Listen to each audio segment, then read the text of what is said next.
Happy Monday. On today's installment of the John Campea Show podcast, a brand new Ghostbusters Afterlife trailer just came out. Frozen Empire trailer just came out. I thought it was terrible. Anyway, also, we've got our first look, apparently, at Sam's new Captain America outfit from the upcoming Captain America 4. There have been rumors and reports going around. You may have read that Robert Pattinson's Batman 2 may have been canceled. Well, James Gunn addresses those reports going around. Also, the top 10 streaming movies of 2023 list has come out from Nielsen, and every single one of them was a theatrical film. We're going to discuss that. Speaking of the Nielsen top 10 ratings, the top 10 streaming TV shows of 2023 also came out, and not a single one of them was a streamer's original program. They were all archive material. That and Deadpool 3 officially puts out a synopsis that raises some big questions about how big of an impact Deadpool 3 is going to have on the Marvel Cinematic Universe. That and a few things more. The John Campea Show podcast starts right now.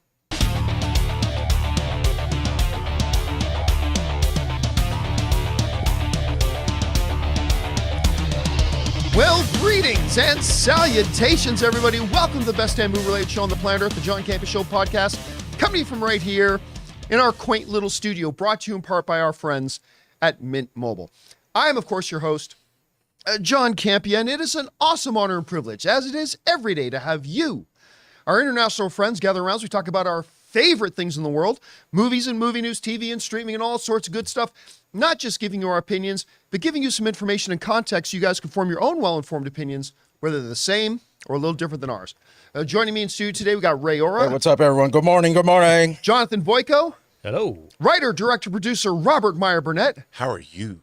And most importantly, you guys are here. Thank you so much for being here, making this show part of your day. And here's how today's show is going to go. We're going to break it down into two parts. In the first part of the show, we're going to talk about those predetermined topics that I just listed off.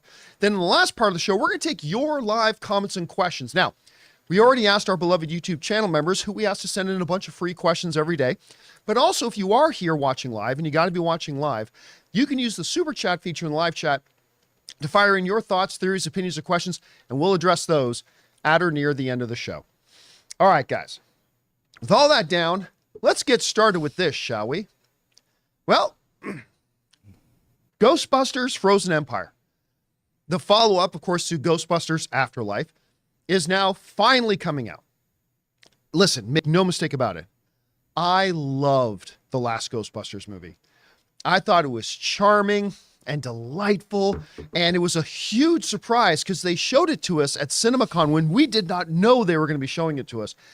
And I just loved the film. I thought it was great. So clearly, I've been very excited about this new one. Now, they switched out directors. That's fine. And then the first trailer came out a while ago, you'll remember. And I didn't think the trailer was all that great, to be honest with you, but that was fine. I'm still super excited for the movie. Well, now a new fuller trailer for Ghostbusters Frozen Empire has come out. And I got to tell you, I thought it was awful. I thought it was a straight up terrible trailer. And again, I say this as somebody who absolutely loved the last movie. But number one, Ghostbusters is also supposed to be a comedy. You can argue about whether it's primarily supposed to be a comedy or not, but at least a part of its DNA is supposed to be a comedy. And I didn't think it was that funny. I don't think I laughed at a single thing, including that Bill Murray, tall, dark, and horny. He said horny. And then the entire rest of the trailer was nothing but member berries. It was, it's the old Ghostbusters. Yeah, we did that in the last movie already. But look, it's all the old Ghostbusters. Well, okay. Oh, look, it's the jerk-off politician from the last movie, from the original movie. From every movie. He's there too. Yeah, the jerk-off from every movie ever made in Hollywood history. But it is good to see him. But still, yeah. Oh, look, he's there too. Oh, you know what? You know what'd be really cool? If Paul Rudd kind of said the lyrics from the original Ghostbusters song. Remember that? Remember the old Ghostbusters song? All the way to, oh, look, it's the little Stay Puft Marshmallow Man. Yeah, we got it. That was a throwback to the original film that you already did in the last film. I mean, I'm watching this. I will say this, though. The creature design of the big baddie looks like something right out of Guillermo del Toro's sketchbook. I thought the design of the creature looked odd, like totally something that you would find in a Guillermo del Toro movie. I love the design of that creature. But I found, Rob, I don't know how you felt, because you and I have not discussed this at all. I personally found nothing of substance in this trailer. Nothing made me laugh. And the whole thing, unfortunately, kind of reminded me of the trailer of that Melissa McCarthy Ghostbusters movie, where it was nothing but, hey guys, remember this? Hey guys, remember this? Hey everybody, remember this? Like, that's all it was. Listen, I am still excited for the movie. I've seen lots of great movies that had bad trailers. I was just kind of hoping I would like this trailer. I did not. How did you feel about it? Well, you know, my friend Dan Coyle, who I talk to a lot about genre stuff, comic stuff, movie stuff, he said something to me that I thought about this trailer that I thought was absolutely true. He goes, well, I guess everyone that is in the new Ghostbusters movie has seen all the Ghostbusters movies. And I was like, that is correct. And I was thinking to myself, I'm like, you know, I think that this is the problem. People call it fan service. I don't think and it's fan service can be a good thing. Okay, yeah, right? But here's the thing. I think fan service has now come to replace good writing. So instead of, like, I'll give you an example. In Godfather 2, when Michael Corleone is talking about killing Hyman Roth, and he says, if history has taught us anything, it's that we can kill anyone. Well, nowadays, somebody would have been like, that's just what you did for the 5 families at the end of Godfather 1. You killed them all at one time. You killed them all, Michael. No one had to say that in Godfather 2 because it was a really well-written film. Nowadays, it's like, hey, Ahsoka, we're going to show a flashback to the Clone Wars. You remember the Clone Wars, don't you? We can show Clone Wars iconography rather than come up with a flashback when Ahsoka's young and show us something new that would also tell us the same thing about her character that they would have to create, which would be additionally interesting. Like you point out, Paul Rudd is singing the Ghostbusters theme song. Now, in Ghostbusters, does the Ghostbusters theme song exist within the reality of the movie? Or is it something that comes over the opening credits and the end credits? It's not like the Ghostbusters theme song. I mean, maybe they've incorporated it in Ghostbusters 2 and Afterlife or whatever, but it's not, they're using nostalgia and fan service to replace original interesting writing. And like what's interesting, like you said, John, Afterlife was a delightful movie. Now, I really enjoyed it a lot. This, they could extend, like, the real question is, if the Ghostbusters are real, and they are in the context of this movie, what would it mean if this thing is happening? You know, if this situation is happening, how would the Ghostbusters deal with it? Why would William Atherton be a politician 40 years later? Or why? So, but they have to add all this stuff because why not creating a new character is harder? So they throw all of this stuff, and then they use the trailer, and who are they appealing to? The people that saw Ghostbusters 40 years ago? I mean, if they show us something new and interesting and unusual that's like, that's a new twist on the Ghostbusters mythology, that makes us get excited. But this stuff is, what is new in this movie that's supposed to excite me? Even to the point where the character doesn't have to say it, but in my mind, I'm waiting him to say, Finn Wolfhard to say at the end, I've been slimed. But he doesn't. But you're waiting for it. You're waiting for him to say that. Dude, they even had to have the Secretary of Ghostbusters, what do you want? They had to throw in Slimer again. I mean, like, it's just like... And they have to have Annie Potts. You're in uniform now. Yeah. I mean, it's like, okay, this is the laziest kind of writing. But they have a drone trap. Well, okay, but that was, I would say this, that was cool. Right. I'm like making a drone ghost trap. That's something that extends the Ghostbusters mythology and makes it cool. And look, I'm open to, when we watch the movie, it may have great writing and a great story and great characters. Yes. And this might have just been one of the most incompetent boob jobs of a trailer company putting a trailer together, like picking out, well, this is Ghostbusters. Like, maybe the movie isn't this at all, but just the people making the trailer were like, well, let's just pull out all the things that reference the original Ghostbusters movies. Again, at least that's what I hope. I hope that's what's happening, because I want to love this movie because I loved the last movie. And I just, these trailers are not getting me more excited. But what's weird is that Ghostbusters is 40 years old.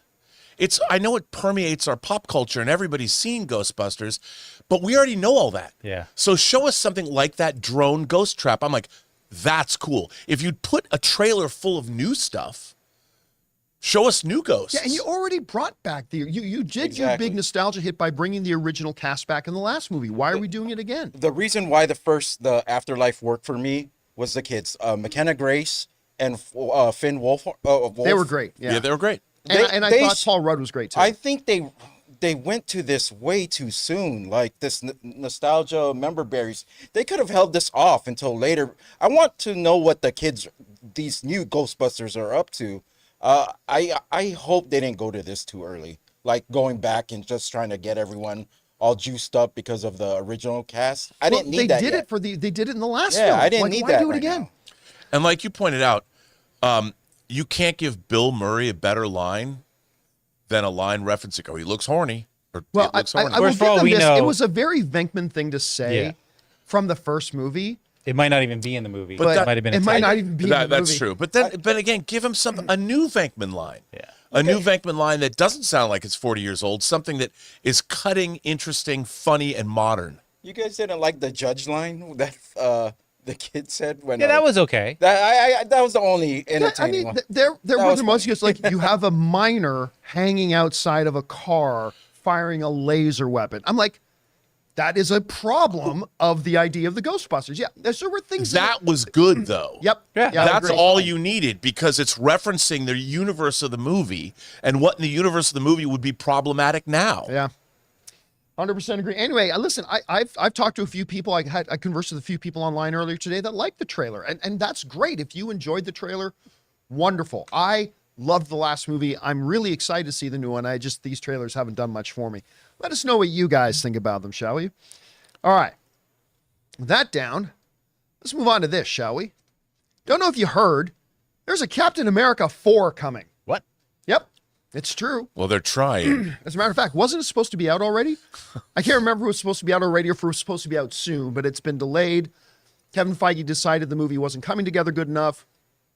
They went back and they were reshooting a whole bunch of it, all that kind of stuff. Well, of course, we have a new person donning the mantle of Captain America. Of course, to me, Steve Rogers is Captain America, is Steve Rogers, is Captain America, is Steve Rogers. That being said, I love the Sam character. And they did a lot in Falcon and the Winter Soldier, which I didn't think was a great show, but they did a lot in that to really warm me up to the idea of Sam, who, from a moral compass point of view, is probably the character most like Steve.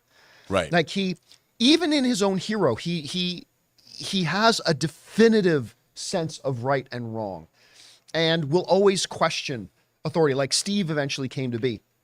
And in many ways, he is kind of the spiritual successor. Again, I didn't care if they went with Bucky. I didn't care if they went with Sam. I didn't think either of them should have been Captain America. But I think if you're going to do one, he's going to be great because I love the character. And I think he's a great performer. And I even kind of like the Captain America costume he ended up with at the end Right out of the comics. of Falcon the Winter Soldier. The one thing you could say was that it was a very loud costume. Yes, Right? it was. But it makes for a great hot toy figure. Yeah, it makes for a wonderful hot toy figure. So apparently a new image has come out from an official piece of Marvel branding that is giving us our first look at what Sam's new Captain America outfit's going to be. And it kind of looks like this. And it's a little bit of a throwback to Steve's costume with the wings incorporated. And he's got the shield. And I got to tell you, I like it. I kind of like it. It's, again, when he came out in that white outfit at the end of Falcon and Winter Soldier, it made a big impression on me. It was like, wow, that looks really cool. But I got to say, I like this more muted a little bit, incorporate more of the classic. Because something I liked about the white one was that visually, it made a big distinction between Steve's Captain America and his. But now that we've done that, I kind of like the idea of him incorporating the Captain America-ness of it into the costume. So it doesn't give us any sort of indication about what the movie could or could not be about. But I gotta say, I kind of like the costume. What did you think about it? I like it a great deal because as much as I enjoyed the costume at the end of Falcon and the Winter Soldier, and I really like the fact that, okay, they take it right out of the comic. In real life, people are going to see you coming from a mile away wearing a white costume like that. And yeah, it's he's not Moon No Knight. stealth. He's not Moon Knight after all, and it seemed impractical. And I think maybe part of the reason they reshot the movie or they're reshooting is because they actually saw that costume on screen. Maybe not. I don't think so. I don't know. But I think this costume looks a lot more credible. Right. And by the way, Jonathan just brought up a good picture because remember this picture that came out months ago. Yeah. But it's like, oh yeah, there it is. It's they kind of foreshadowed that for us a while ago. It's true.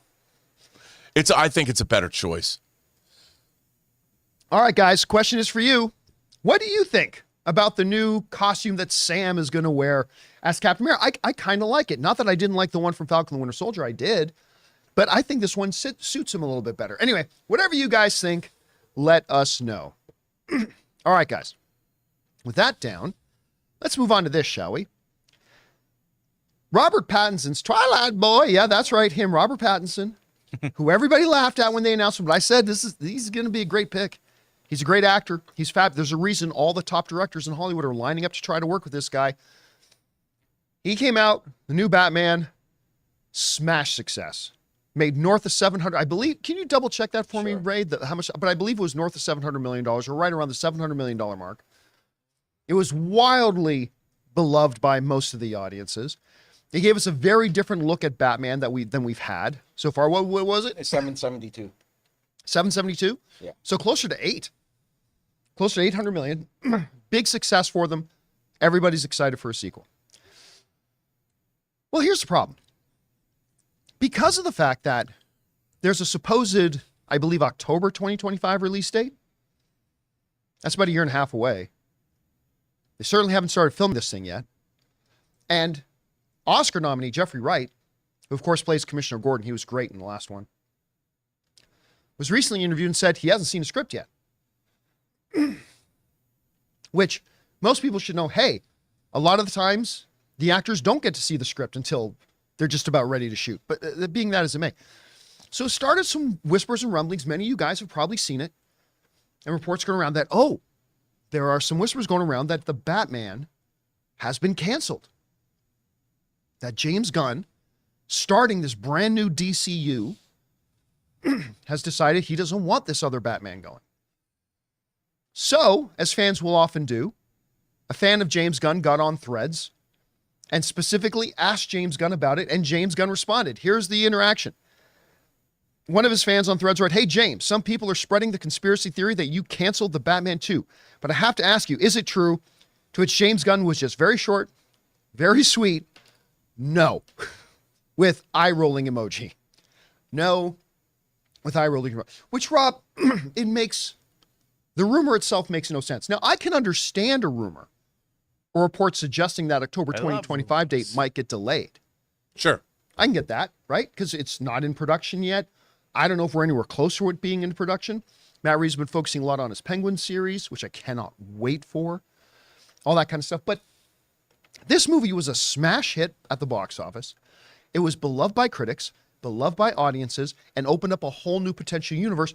And James Gunn has said very definitively, I like the idea of having a big shared cinematic universe and having Elseworld films. So I think this definitively closes the book on that question about whether or not this movie is happening. Do you think any questions still linger? Do you think it is possible maybe that it could get delayed? I don't know. How do you see this? Well, I mean, I asked Greg Fraser, the director of photography, on our own Designing Hollywood podcast that appears on the channel now. I asked him about this very thing before I'd even heard this rumor. I said, is there anything you can tell me about the Batman 2? And he said, I really don't know anything. And if he doesn't know anything and he shot the first one, there's no guarantee that he was going to be hired back. But here's the man who shot Dune 2, who shot The Creator, who shot Rogue One. You'd think, and he said, look, at this point, the way Hollywood works is I just wait until somebody hires me and says, this is when we're going to go. Here's where I'm going. And he said, so I really don't know. And I thought, well, that means that they don't know when he's going to get hired. He has no idea when something's going to happen. But he did seem to think it was going to happen. You can listen to it yourself and draw your own conclusions. I think it's a great interview. But I think, look, this movie was good. The Batman was good. I know that there's some people that are very vocal that don't like the way this played out, but I think, like you pointed out, Pattinson was great. The movie looks terrific. The tone of it was different, certainly different than the Nolan movies and different than the Schumacher era and different than Tim Burton's. So it offered a very valid, very interesting look at Batman's early life. I certainly want to see another one, and I think most people do. And it 78 million, that's a very respectable box office number. So I would see, and even we all know that if someone says Matt Reeves is going to finish his Batman trilogy, if they want to introduce a new Batman that's canonically in the Batman universe, we will get it. Yeah. You know, John, I grew up reading Batman comics, and I would read Justice League with Batman. I'd read Batman and the Outsiders, which was pretty goofy, but I liked Jim Apato's art. That was happening concurrently. And then I would read the Batman individual comics. Sometimes they would cross over, sometimes they wouldn't. But I knew in my mind which was different. I could be like, you know, Batman and the Outsiders might not be the Batman that's appearing in Justice League this month, but that was okay. So I think this movie probably will get made, and I think that it'll be great.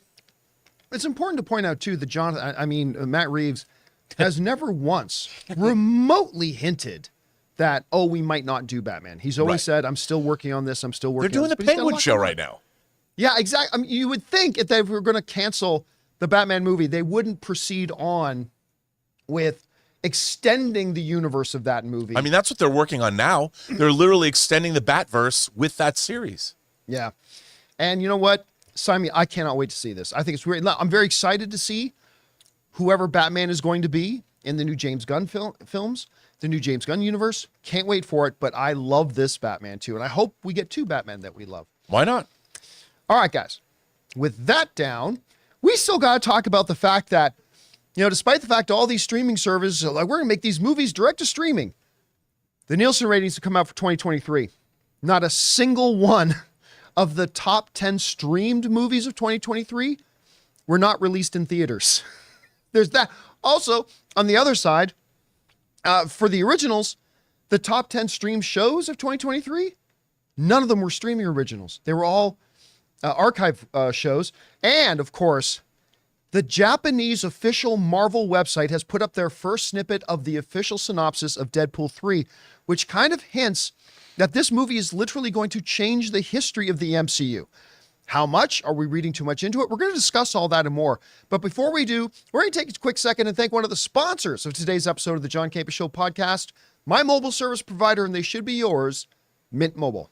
Guys, we want to take a second and thank a sponsor of this video, Mint Mobile. On average, it takes about 30 days for a person to break their New Year's resolution. So if saving money was on your 2024 list, your odds aren't looking that great. Luckily, I have a 100% guaranteed way to save you money this year. Just switch to Mint Mobile. For a limited time, wireless plans from Mint Mobile are $15 a month when you purchase a 3-month plan. That's unlimited talk, text, and data for $15 a month. I've told you guys many times that after switching to Mint Mobile, I am spending less than a third on my cell bill than I used to with a major carrier. Say goodbye to your overpriced wireless plans, jaw-dropping monthly bills, and unexpected overages. All Mint plans come with unlimited talk and text plus high-speed data delivered on the nation's largest 5G network. And don't worry about having to change phones or numbers. Use your own phone with any Mint Mobile plan and bring your phone number along with all your existing contacts. So guys, to get this new customer offer and your new 3-month unlimited wireless plan for just $15 a month, go to mintmobile.com/Campea. That's mintmobile.com/Campea. Cut your wireless bills to $15 a month at mintmobile.com/Campea. Additional taxes, fees, and restrictions apply. See Mint Mobile for details. And thank you to our friends at Mint Mobile for being my mobile service provider and for sponsoring today's episode of the John Campea Show podcast. All right, guys, with that down, let's get into this, shall we? You know, since the streaming era really kind of went full force around the pandemic, more and more, a lot of the studios, we saw a lot of like Netflix, more wanting to make movies that are just direct to streaming, right? Even making some like $200 million plus movies that fell on their faces, but $200 million plus movies that just went straight to streaming. Matter of fact, last week we talked about Doug Liman talking about his new movie Roadhouse. He's like, why is this movie not going to theaters? because Amazon made the idiotic decision to put it on streaming only. And Rob and I have been talking about this for years, even before the data came out. It seems to make common sense that if you want your movie to do well on streaming, you would put it in theaters first. Fair or unfair? Fair or unfair? Because it may be unfair. When a movie goes to theaters, to audiences, it gives it a stamp of legitimacy. John, are you saying movies that go to streaming aren't legitimate? I'm not saying that. Like I said, that could be an unfair. But the truth is, to a lot of average viewers and audience members at home, if a movie's been in movie theaters, that makes it more legitimate to them. Again, that might be unfair, but it is what it is.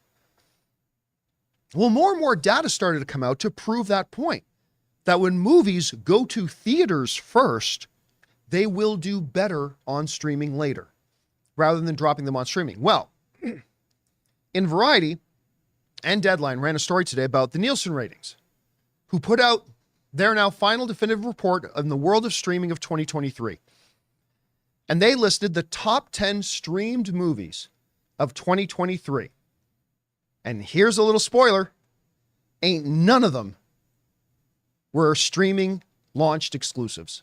None of them. Every single one of them had a theatrical release. Let's go over and take a look at this. Might surprise you, the most viewed streamed movie of 2023 was Moana. And you know what? I'm all for it. I love this movie. How old is that? God, was it 5, 6, 7 years now? Probably even more than that. More than that now. We got a live action one coming. Second was Encanto. Now, Encanto, there's 2 films on this list that have a little asterisk. Encanto was released in theaters and on Disney Plus on the same day. It did day and date, but still it had a theatrical component, a theatrical advertising campaign, all that kind of stuff. The Super Mario Brothers was number 3.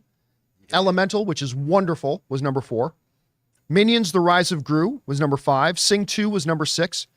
Frozen was number 7. Black Panther: Wakanda Forever was number 8. Avatar: The Way of Water was number 9. And Glass Onion: A Knives Out Mystery. Remember I said there's 2 movies that have a little asterisk? Knives Out only had a 2-week release, if you remember. And then it went over to Amazon. But it still had a theatrical release first. And again, if you look at this list, ain't one movie on this list was one of these $150 million, $200 million flouting direct to streaming movies. None of them. It's just, Rob, you and I have both been saying this for years. The data continues to enforce the point. If you want your movie to do well on streaming, don't put it exclusively to streaming. Put it in theaters first. Your movie will do better. I don't know. What do you think about the list? Well, I've been talking about this on my own show for the last couple of days. And look, you covered this story, but Jordan Peele saw Monkey Man, which is Dev Patel's directorial debut, called it John Wick in Mumbai.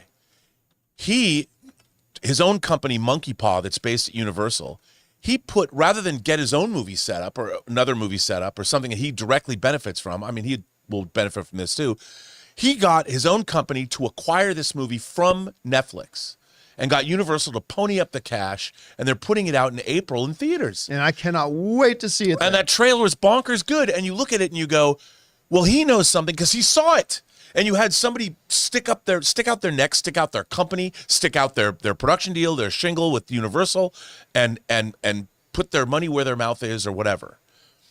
And then at the same time, I can't say which streamer. I was sent a script to read a couple days ago by somebody. Oh, and the script's working. I know. I read this script. This script, dude, I cannot stop thinking about this script. Call it a sci-fi horror script. I can't say anything about it other than the fact that I want to see this in a theater on opening night with an audience that doesn't know anything about it. And they're making it's a streamer. And I'm like, God damn it. I mean, I want to see this so bad with an audience. I want to see Monkey Man with an audience. And I get to see it with an audience. I watch a trailer for Roadhouse. I want to see that with an audience. How much not fun is it going to be watching Conor McGregor fight Jake Gyllenhaal if I don't have an audience full of people screaming at every punch, at every hit, at every connection, at every bone-crunching sound effect?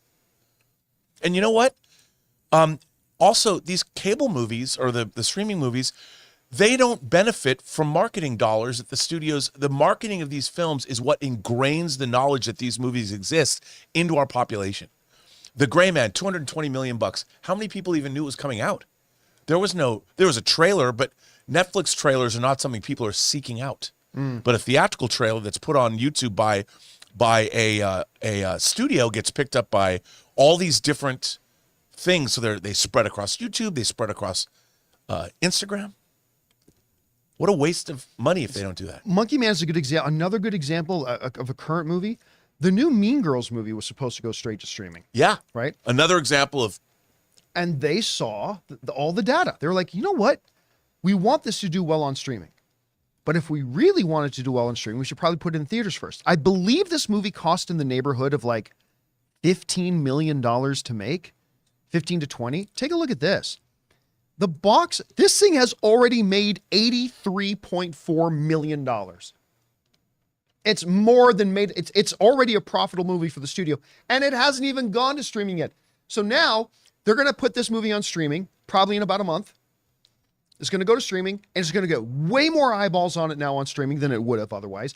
And they're going to have $20 million in profit in their pockets already from this. And I think we're going to start seeing this happen. Why Amazon doesn't do this is completely beyond me. Okay, here's another one for you that's coming up. So the new Glenn Powell, Sydney Sweeney rom-com. As of yesterday, it was reported that it's made $103 million. That blew my mind. I looked at that the other day. A rom-com, Sydney Sweeney, 103. Glenn Powell. By the way, at this point, it is officially at 126. That blew my mind. Okay, 126 million. And now it's check this out. very cheap to make. So Glenn Powell, obviously a movie star because of Top Gun Maverick. He has co-written a movie with Richard Linklater And the trailer for that just dropped last week. called Hitman. Yep. By all accounts, that movie is terrific. Everyone who's seen it coming out of the festival circuit, oh, it's great. Guess where that movie's going? Streaming. Yeah.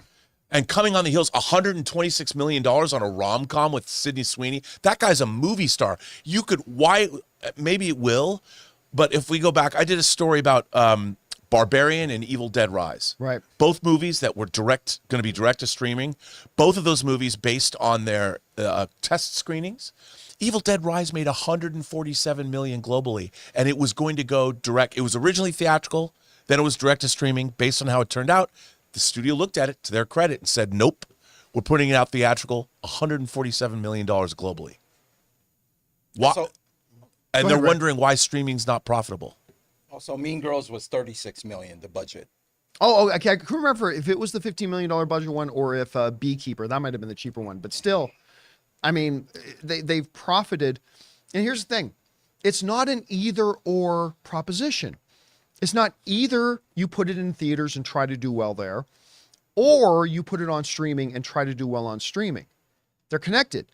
You put it in theaters, your streaming numbers will be better than they would have been. And the data just keeps pointing at that. And we'll see if Amazon ultimately changes their mind and gets Roadhouse in theaters where it should be. I mean, the only thing I can think of, either one, it's not good, which, I mean, he said this. He thinks this is his best movie. He said the test numbers are good. Or two, maybe the toxic masculinity that's on display in the trailer is not necessarily something that they want to promote. Oh, yeah. Although I would say, I've seen so many people online saying that Roadhouse trailer is all woke. Why is a girl own the bar? Why is Dalton working for woke? a Are girl? you kidding? That movie is all about toxic masculinity and how great it is. No, see, here's the theory that we pitched on Friday. It's a work. That Amazon fully intends to release this in theaters. Oh. And they're like, hey, Tony, why don't you write this article and be all mad that this should be in theaters, and then to get everybody talking about it and get everybody yelling, yeah, this movie should be in theaters. And then like in a few weeks, we'll go, you know what?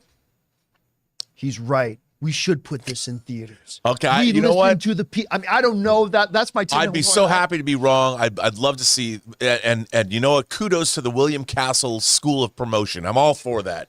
Fantastic. All right, guys. With that down, let's move on to this, shall we? Kind of sticking on that same thing of the Story Variety and the Nielsen ratings report came out. Not only did they talk about the top 10 streamed movies of the year, they talked about the top 10 streamed television shows of the year.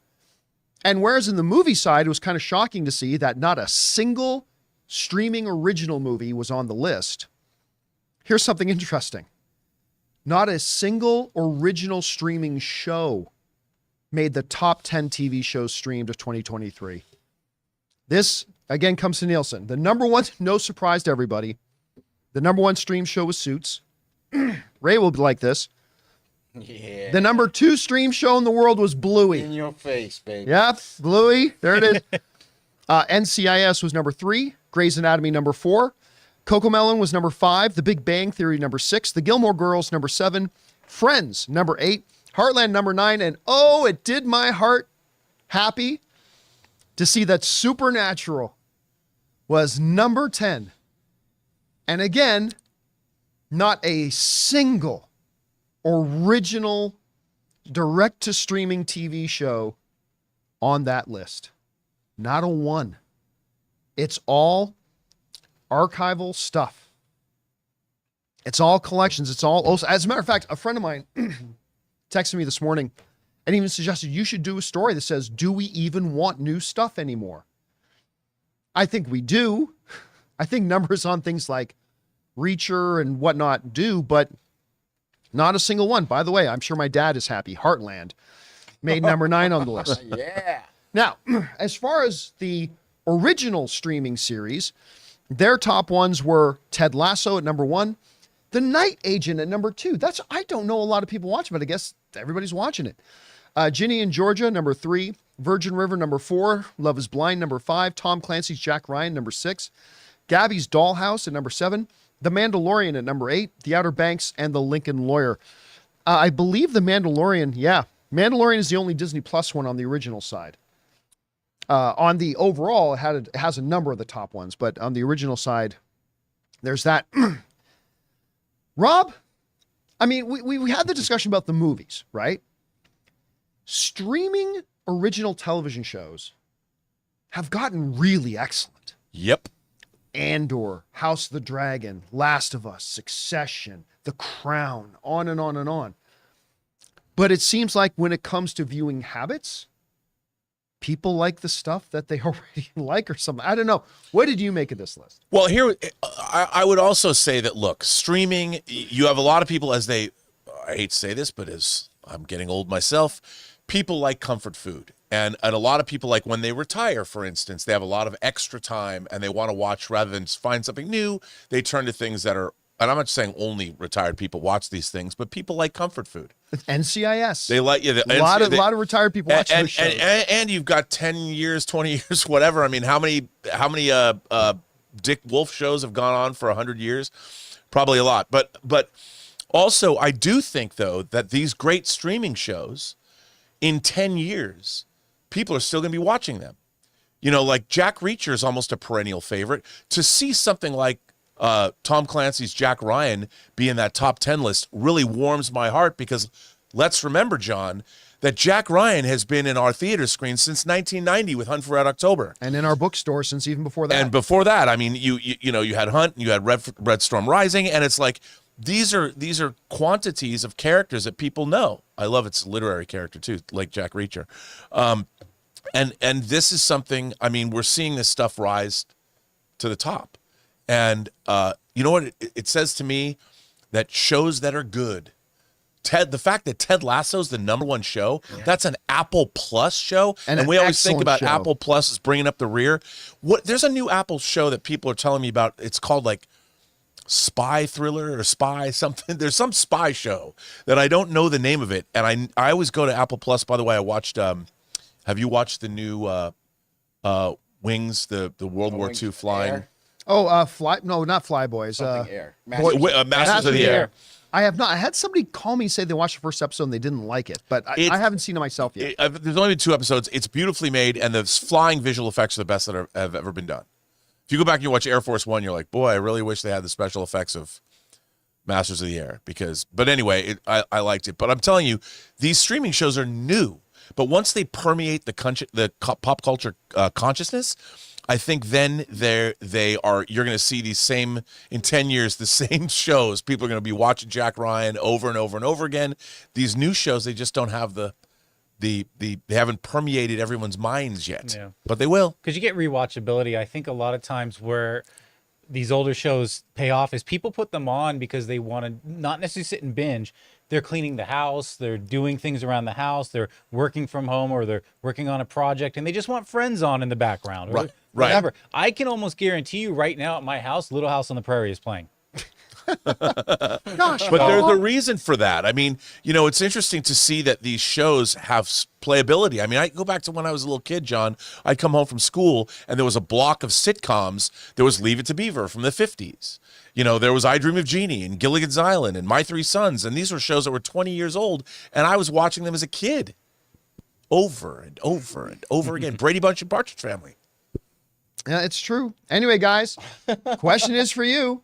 Well, what do you think of this? Like all the top most streamed shows, none of them are streaming originals or all archival stuff. How do you feel about that? Whatever you guys think, jump down to the comment section below and let us know your thoughts. Okay, guys. With that down, let's move on to this, shall we? You guys know my most anticipated movie of the year is Deadpool 3.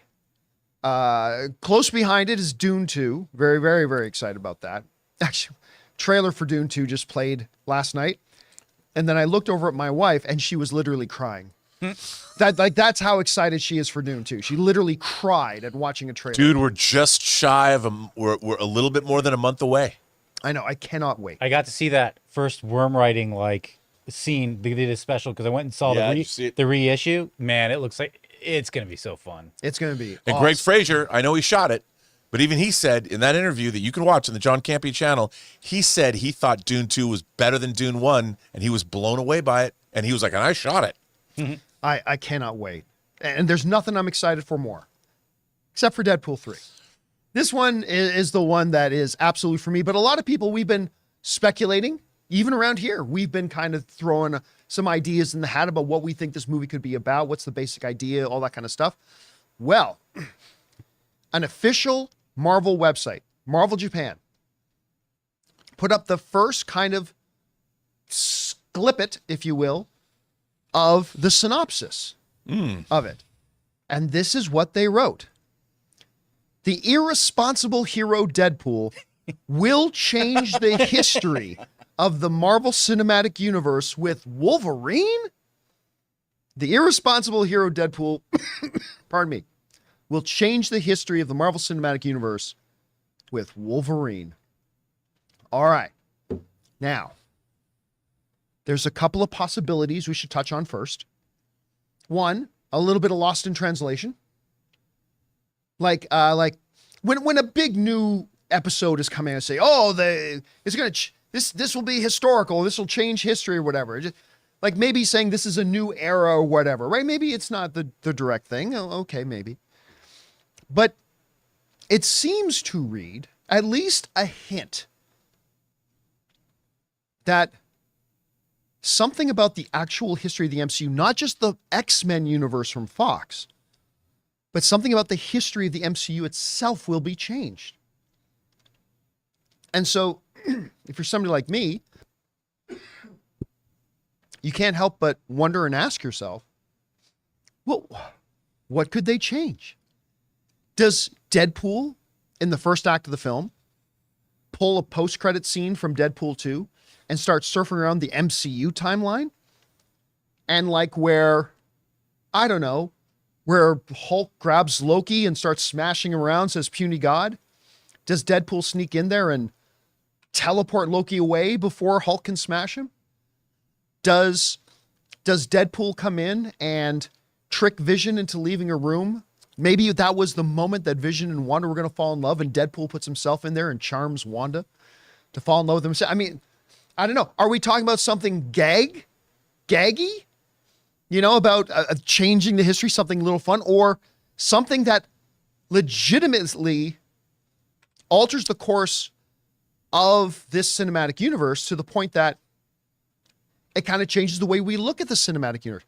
Does he go back and kill Kang? Do we get a flashback to that episode in Loki season 2 when Kang is just a little boy before he gets the Time Variance Authority handbook? And does Deadpool go, sorry, kid, kill the kid? And that explains why Kang is no longer in the MCU. I mean, I don't know. It certainly opens up a lot of world of possibility. Of course, I'm randomly throwing things around here. But Rob, you read this little description. What do you make of it? What if Deadpool shows up and gives Wanda her 2 kids and says, "These, I believe, are yours"? Ooh. Just saying. So does Deadpool then steal children from another mother in another reality? Maybe that universe collapsed and it was a Crisis on Infinite Earths thing, and he rescued them at the last minute. I don't know, but I think that the Japanese pop culture is prone to hyperbole. So I'm like, perhaps, maybe. But I look at something like this and I think, here's what I hope, John. I really hope that they don't flippantly alter the history of the MCU in this movie and make it silly. Because by definition, look, we have Deadpool kills the Marvel Universe, and we know that it can be wacky. And I just hope that, because I love the Infinity Saga so much, and I think it's such a monumental achievement in fantasy filmmaking, I hope they don't disrupt that. I hope if they do something like it, it's post-snap. Or when we come back, post the snapping, whatever. But I could definitely see that they have to do something significant, because this is the Fox universe. Now there is no 20th Century Fox, it's 20th Century Studios. And this is, I still see this movie, because that's all we know about it, that Wolverine and Deadpool are in it. These are not MCU characters yet. So this is still, I don't care how you look at it, it's still a Fox-derived movie. They have to, what they have to do is, to me, they have to change whatever they're going to change from the Fox X-verse into the MCU verse. And Deadpool, are they bringing Deadpool over? I would assume so. So that's what this movie has to do. It has to literally take the needle from one studio to another, one continuity, one universe to another, and make it credible. Because even though as silly and crazy as Deadpool can be, Deadpool 1 especially works as its own movie. The story was there, the pathos was there, the emotion was there, the relationship that Wade had with Vanessa was there, very real. Even though it was a lot of fun, it still at its core was a serious story. And I hope that this story does the same thing. Well, what do you think they mean, though, when they say that Deadpool will change the history of the MCU? Like, well, I think that by definition, it kind of has to. Because I would think that the one way, I mean, if they want to bring in, I don't know how they're going to introduce the X-Men into the Marvel Cinematic Universe, but that's one way they could do it. And if suddenly at the end of this movie, the X-Men have been there all the time, that could be the most significant change that is credible for these two guys to be in a movie together. What are they? They're mutants. We've seen snippets of mutation. And then, what if you give Wanda her kids back and she goes, you know what? You guys don't know this, but since Wolverine and Deadpool are here, there's something I forgot to tell you. And she snaps her fingers and brings all the mutants back that she had off-screen gotten rid of. And the reason they called her Miracles was because she'd already gotten rid of all the... We've talked about that before. Yeah, that's a very interesting theory. It's been years since we talked about that. Because if Wanda were to see Deadpool and Wolverine, and it would tie back to WandaVision with Quicksilver, the Ralph Boner thing could be erased, and no, that was really Quicksilver from the same universe that these two guys are from, but Wanda just didn't want to admit it or do something. I don't know. Here's a way you I'm so down a rabbit hole here. The one fear you've said you've had a couple of times is about bringing Deadpool into the MCU, about maybe then making it too silly, right? There's a template out there. I don't know if you've read it, but in Injustice Gods Among Us over in DC, in that world, of course, where Superman loses, he kills Lois Lane. He was tricked into killing Lois Lane and he snaps. He loses it. He decides, that's it. I'm going to take over the world. All that kind of stuff, right? Well, in the sequel to The Dark Knight Returns, what was the name of the sequel to The Dark Knight Returns? The Dark Knight Strikes Back. The Dark Knight, was that the name of it? I think it was. They bring Plastic Man into that. And I'll never, because I always thought, when I thought of Plastic Man, and this is how it ties into Deadpool, when I would always think of Plastic Man, I just thought of this silly character, right? But in that follow-up to The Dark Knight Returns, I remember them going to get him. And Batman in his thoughts is saying, this is risky. Because this guy, they still hadn't revealed who it was. But he says, this guy, can kill all of us easily.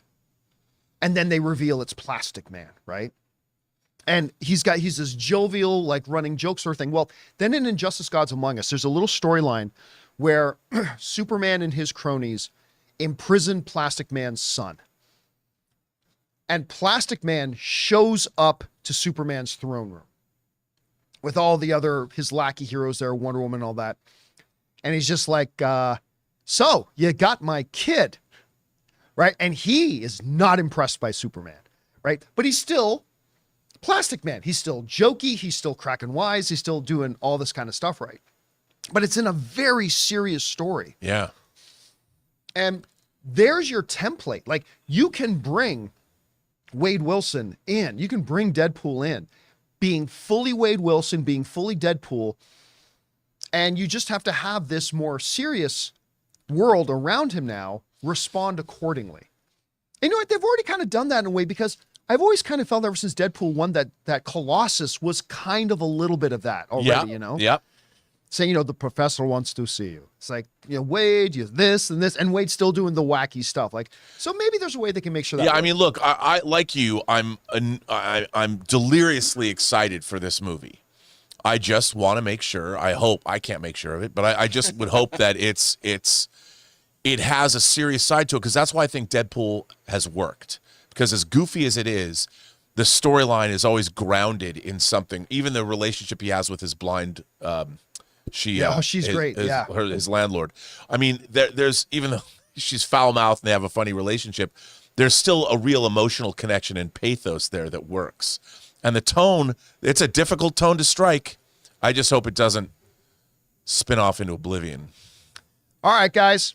With that down, we're now going to move on to the most important part of the show, which is hearing from your thoughts, theories, and opinions. But before we do, we're going to take a quick second here and thank one of the sponsors of today's episode of the John Campea Show podcast. I love these guys, the folks over at Fume.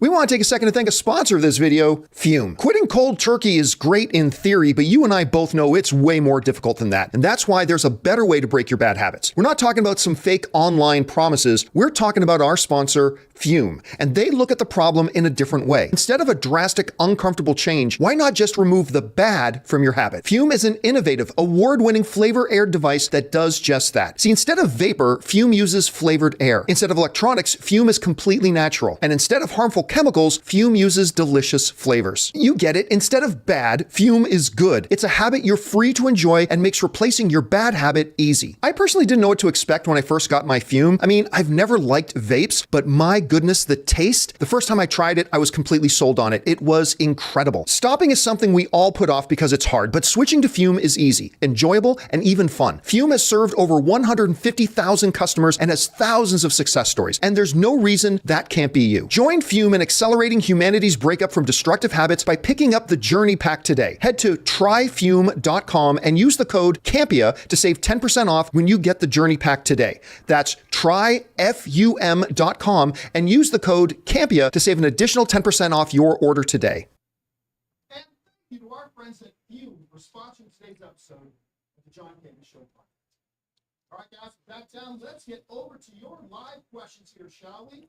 Jonathan, what we got first? First up, HV3 says the Ravens are so good that they beat themselves, not running the ball, committing dumb penalties, and bad turnovers.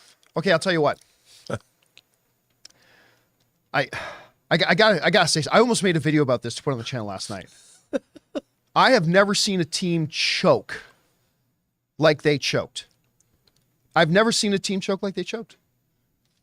That was, and I'll tell you what else. That was one of the dumbest, worst games of football I've ever seen a team play in a championship game. You're playing for the championship. You're playing for the right to go to the Super Bowl.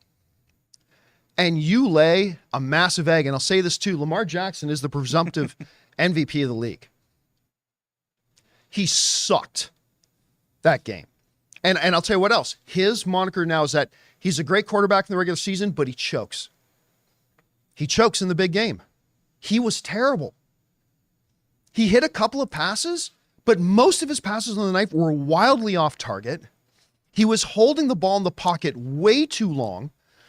As far as the team as a whole goes, they're one of the best running teams in the league. In the second half, I don't think they ran a single run play until 5 minutes left in the game, in the second half. So the Kansas City defense always knew, play the pass. We know they're not going to run it. They haven't run it all half. So let's just play the pass. And then you've got them making idiotic mistakes.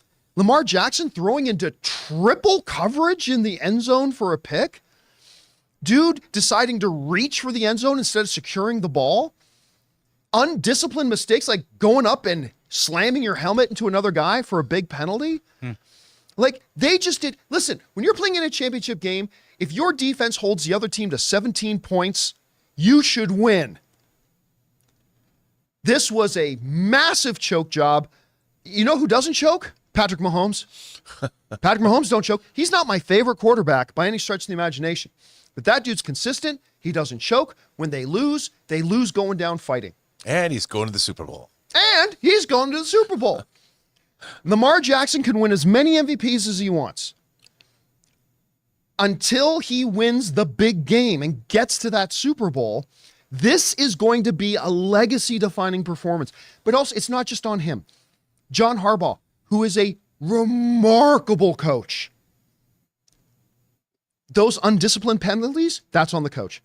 Not running the ball at all in the second half, that's on the coach. They choked all the way around. Say you want about the Detroit Lions, right?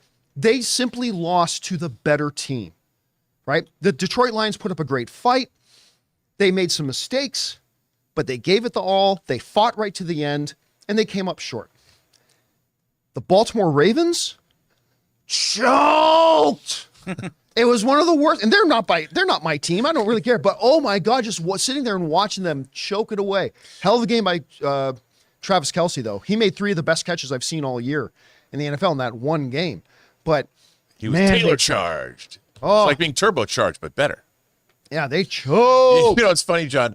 Our friend Adrian Iscaria, sometimes I love watching his tweets on game days because I find out about games I'm not watching. I love seeing his responses when the Chargers lose because he's a big San Diego Charger guy. It's just fun. And he had a great tweet. I can't paraphrase it, but I'm like, oh, the Ravens aren't doing well. Oh man, it was. They shit the bed. They were looking forward to the Super Bowl and they totally forgot they had a game. It was crazy. Absolutely disgusting. They deserve to lose, man. They deserve to lose. All right, what's next? And then just to follow up, HV3 says, how did the Lions blow a 17-point lead? They blew the 17-point lead because they were playing the better team. And you know what? The 49ers came out sloppy and rusty in the first half. But the real San Francisco 49ers were the ones we saw in the second half. They made 2 big mistakes by going for it on 4th down twice when they could. There was a point early in the second half where they had the opportunity to kick a field goal and increase the lead to a 3-score game. They would have been in the lead by 3 scores. But they are an aggressive team. That's part of their DNA. They're very aggressive, and they've always been very aggressive on 4th down for the rest of the year. And they decided to go for it on 4th down instead of taking the 3-score lead. That was a mistake. They didn't get the points. And they gave the ball to San Francisco in much better field position than they would have been if they hit the field goal. And that just kind of rolled. But it's, again, it wasn't like the Baltimore Ravens, who were clearly the better team. I mean, all due respect to the Kansas City Chiefs, all due respect. But they should have had their asses handed to them by the Baltimore Ravens. The Baltimore Ravens simply choked. The Detroit game is very different. They were going in against the number 1 team, and that was the San Francisco 49ers, the better team. And the better team showed up in the second half. They were able to get a lead in the first half. Good. Made it exciting, but it's not the same thing as the Baltimore choke job, though. Not the same thing. All right, what's next? We got the True Color of Lobster wrote, when is the best worst movies of 23 coming out? To answer that question for the 17th time, there will not be one. I wasn't able to do one by the end of the year, and therefore we're not doing one. All right, what's next? Look out for 24, though, in 1 year from now. Jamie Rell writes, Fast and Furious Crisis on Infinite Lanes. Fast and Furious, shit, I'm out of gas. Fast and Furious one last time again, but not really. Before the Fast, Before the Furious. Ooh, a prequel. Fast and Furious, The Slow Lane. I guarantee you, Jamie, that if somebody decides to do a story about young Dominic Toretto, it will be called Before the Fast, Before the Furious. Hell yeah, man. I 100% guarantee you that'll be Not the Fast Before Time. the Fast Before Time. No. They might take that idea now. Yeah. Do you think the last one will be called Final Furious? Final Fury. Final Furious. Final Fury. Or Finally Furious? Is that a video Furious. game reference right there? Mm-hmm. Nah, not like, no. Well, it could be. I mean, guess. listen, Vin's got himself in a little bit of trouble right now. I'm not 100% sure the last Fast and Furious movie happens. So I'm not saying it won't. Let's be clear. I'm not saying it won't. I'm just saying it's got to be at least a little bit of a question mark right now. So we'll see. All right. What's next? All right, we got Monkey Pants.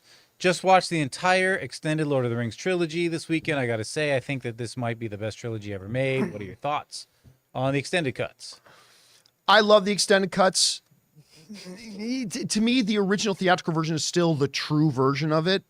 That being said, I think Lord of the Rings, for me, I have it as the third best trilogy of all time. Obviously, the original Star Wars trilogy is my number one. I think the Godfather trilogy is number two. And then right in that conversation is the Lord of the Rings. I mean, look, at the same time, I don't rewatch all the Godfather films every 1 to 2 years. I rewatch the Star Wars films every 1 to 2 years, and I rewatch the Lord of the Rings films every 1 to 2 years. Where do you think it ranks in that greatest trilogy of all time? I'd have to say I do watch Godfather all the time. but I think that the thing to remember is that for Star Wars, that was an original created for the cinema trilogy. Yeah. And it did not have a roadmap, contrary to the Journal of the Wills or whatever you want to say. But Lord of the Rings had the 3 books previously existing, and a filmmaker had not only his own great creativity and all of his collaborators, but he had New Line, which put their trust in him. I mean, Bob Shea, the risk he took was amazing, and you had a whole country. And I think that what I love about the Lord of the Rings trilogy is they literally worked on that movie up to the 11th hour, to the last second. I mean, if Peter Jackson's like, okay, we have to get the film print on a private jet at 11:17 in the afternoon. This is back in the day when movie theaters got these big things called film reels. But I mean, even to deliver the elements, he'd get there like 11:16 and 33 seconds because he'd know that there was just under 25 seconds it would take the plane to get in the air and they'll be on time. They never stopped working. And I think that it's so satisfying because it was a great synthesis of adaptation and understanding of the source material. And the proof's in the pudding. And, the extended versions, he also had to deal with the studio. He was going to be able to do his extended versions, but he had to deliver theatrical cuts too. So even that was very well done. It was very well thought out, and it was an example of what a creative that really understands what they're doing. By the way, there's a producer that worked on those named Mark Ordesky. I would love to have an interview. He's interviewed in all the special features, but I'd love to talk to him now about his career because that guy, I don't know how he kept it together, but the pressure he must have been under because he was a New Line guy. I can't even imagine what it must have been like to be him pulling his hair out because he had to rein in Peter Jackson, but it was all worth it. All right. I got to say this one quick thing. I'll defend the Martha scene in Batman versus Superman, and I'll defend the tornado scene in Man of Steel. I think one of the greatest single films, the greatest achievement maybe in filmmaking ever was Lord of the Rings, Return of the King. I still can't really justify the whole Ghost Army thing a lot. From the book, because you know how a lot of people joke about saying, "Hey, those eagles. How come right at the beginning of Fellowship of the Ring you just don't call in those eagles, ride them over Mount Doom, and drop the ring in?" Right?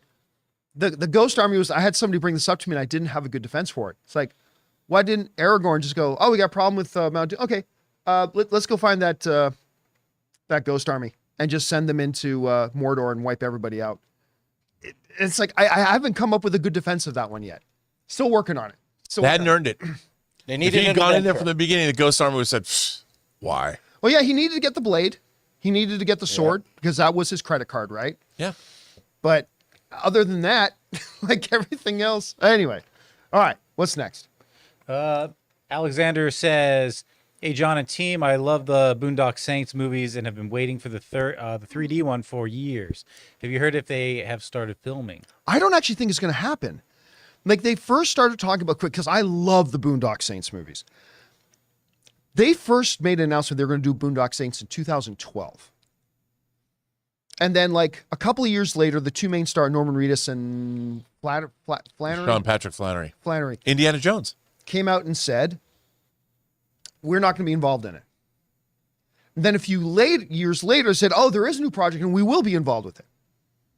Then in 2021, there was a report that they were going to start shooting it in 2022, and I haven't heard anything since. So, I mean, for all I know, they shot it and it's in the can ready to be delivered. Maybe it is. But I really doubt it's ever going to happen. But I will be there if they do, man, because I love those first two movies. Absolutely love them. All right, what's next? Jamie, almost said Jamie Bell. Jamie Rell says Bob Chapek, Kathleen Kennedy, Adam Aaron, Kevin Tsujihara, and Donald Trump in Not Without My Paycheck. Rated NC-17. MC-17. Boom, boom. All right, I will offer no commentary on that one. All right, what's next? I like paychecks. Storm Dragon writes, I know it's unlikely, but I hope they change Deadpool 3's title to what it says in the synopsis. Disrespectful Deadpool hero. 3, the irresponsible Or hero irresponsible. Deadpool, will change the history of the MCU with Wolverine. I'll be there. I'm not sure. Why not? What was the idea that we had? Deadpool threesome? Was that what Yeah. it was? Yeah. Yeah, someone said that. Deadpool menage a trois? I I'd be down for love that one, too. irresponsible superhero. What a I great. still like Dances with Wolvie. Dances with Deadpool 3, Dances with Wolvie. All right, what's next? Dr. Stinky. Hey, John and crew. I saw ISS over the weekend, and that screenplay is absolutely awesome. And John, I love the ending. To be honest, I love this film. 8 out of 9. Bring on the filthy. Yeah. Again, the ending to me, I'm not going to spoil anything, but it's a very, very, it's a non-ending. Yeah. Like you walk out of that theater, if somebody bumps into me and says, hey, you saw ISS? Yes. Did you like it? Yes. How did it end? I don't know. I'd like to go see it. I mean, I saw the ending and I don't know how it ended. Like, They kind of painted themselves into a corner with the situation. again, yeah, we don't want to give anything away. But Yeah. again, that was the one weakness of the film to me. Otherwise, I really enjoyed ISS. I thought it was quite The good. robots take over. The robots take over. It was you were seeing Judgment Day. It was actually a Terminator prequel. Exactly. I'll tell you what, without going into it a lot, there's a scene where a guy's doing a spacewalk. Spoils. Well, I mean, Not we all kidding. saw in the trailer that they Kidding. look at the Earth and they see some nuclear explosions going Yeah. off, right? No. I'll tell you, one of the most horrifying images that I've seen, I will put this image up against any image I've seen in any horror movie. A guy's out doing a spacewalk to fix something on the space station, and he sees the Earth. And it scared me to my core, to the point that he says to somebody on the inside, keep everybody away from the windows. Just keep everybody away from the windows. Don't let anybody look outside. Because, that was, I mean, the art of it was incredible. God, it was horrifying. All right, what's next? We got Sanchez guy who says, hey guys, we're just a few days away from seeing Argyle. But did you know that Bryce Dallas Howard is the daughter of the legendary Ron Howard? Yes, we did. No. Yes, we did. We've talked about that many, many, many times. It's been a long enough time separate. Like I've been a big Bryce Dallas Howard fan for a while. Enough time has passed, so I'll share this now just a little bit. But I remember we were talking about Mandalorian season 2, and her episodes that she directed happened, and I gushed about them. I have met Bryce Dallas Howard before. It's been many years, but I've never had any contact with her outside of when I've met her in official press settings, right? She was nice enough to write me a note. Just wrote to me the day after we did that show where I was talking about the job she did directing Mandalorian and stuff like that. And she was super, super gracious and super nice to write to me this nice note and just thanking me for the kind words and all that kind of stuff and what Star Wars meant to her, stuff like that. And listen, I don't know what your perception is Like, I am still at the heart of it. I'm a fucking nobody from Canada who came up here, did a show in my basement in a spare bedroom. I got a little bit of office space now, but I'm nothing. I'm like some random nobody dude who just likes movies and likes to talk about them. I geeked the hell out. And I think the next day when you guys all came in to do the show, I'm like, look who wrote me. I was like geeking out. I was showing that I didn't tell you guys at home, but I was showing all the guys, look who wrote me. Oh, like I just kind of geeked out, but she's also really kind and generous and nice. And that was very, very sweet of her to do that. So I thought that was great, but yes, we all know that she is Ron Howard's daughter. All right. What's next? We got Kyle McComb who says, while the Lions were getting whooped last night, I went to see Germany's nominee for international film at the Oscars, The Teacher's Lounge. It's 8 out of 10. I have not seen it. I've seen the trailer for it. It looks pretty interesting. What's the basic a new conceit? teacher gets embroiled in something to do with the kids, and her stance that she takes is not popular with the rest of the school, the rest of the teachers. So it looks like she's fighting for truth Justice. and all The that. American way. And it looks, I mean, June right up German. my alley. I love movies like that. All right. What's next? Jay Loco says, Bustin' makes me feel good. Yeah. I'm like, really? No. Just again, one of several reasons I did not like the trailer to Ghostbusters. All right. What's next? Bustin' makes me feel good. Is that what it said in the trailer? Yeah. Oh. Because he's quoting the Ghostbusters song in it. Oh. And they even turn, no, don't say it. So it's makes All me right. feel good. What's next? The True Color of Lobster writes, did I miss the best of 2023 And we films move on to video? the next question. Oh. Check it out. You must have missed it. Walter White Walker says, G-Busters did have in-universe ads with jingles. We're ready to believe you. We are ready to believe you. Yeah. Yeah, that's right. It still doesn't forgive it. They didn't hire Ray Park to sing their theme song, though, and record it in a studio. I think someone, and I got to fact check it, someone said in part 2 they were doing like kids' parties because they were broke and they had that music playing, but I'd have to read. Yeah, that's what I thought. I did say Ghostbusters. I don't know if Yeah. it was in Well, Ghostbusters. by the 2. way, I just got a What'd you get? notification. Remember I told you? Technology. Yeah, I just got a message.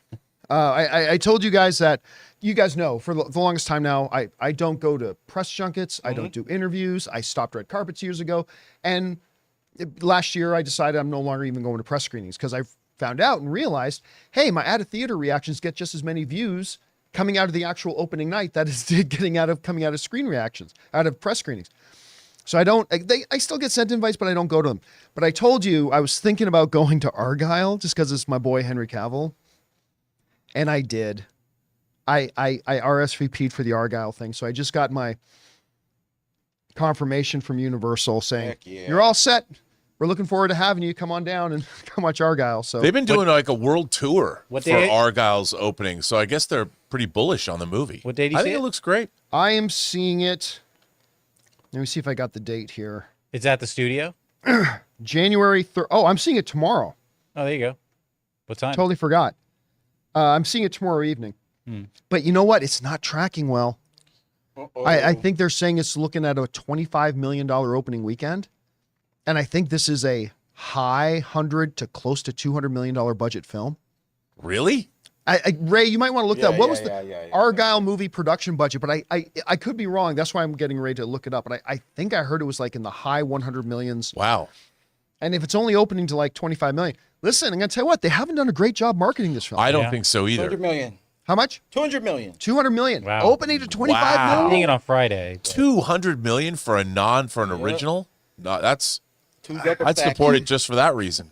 I mean, you'd think they would have put together a better ad campaign, but they have not done a good job with the ad campaign. No, I think they've done a But terrible I don't job. care. It's my boy Henry Cavill. I'm going to go check it out. Very excited for it. Tab guy. All right, what's next?